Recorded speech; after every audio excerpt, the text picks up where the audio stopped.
बोलो बोलो शंकर भगवान की जय। बोले बोले गुप्तेश्वर नाथ की जय। बोले बोले परमेश्वर नाथ की जय।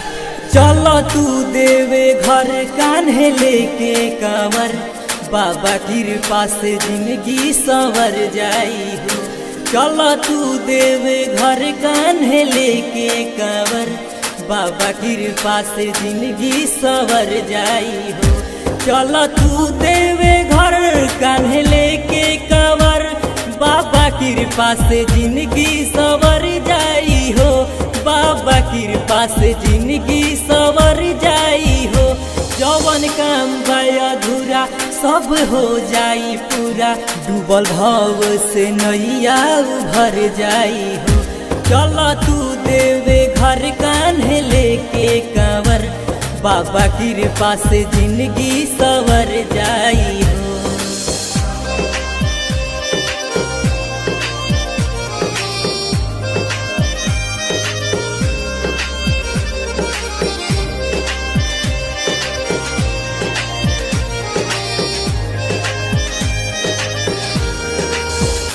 बिना मंगले वहाँ सब मिल जाला हो।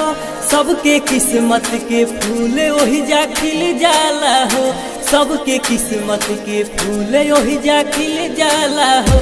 दिल में भक्ति जागा के देखो बाबा लगे जाके, दिल में भक्ति जागा के देखो बाबा लगे जाके, खाली झोली तोहार वही जा भर जाई हो।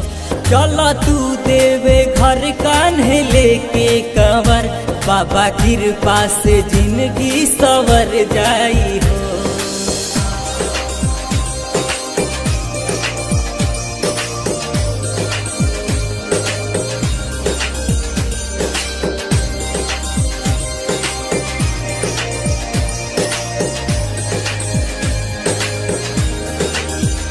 तीनों लोक में इनके जयकारा गुजे, सब देव लोग भी इनकार पाव पूजे।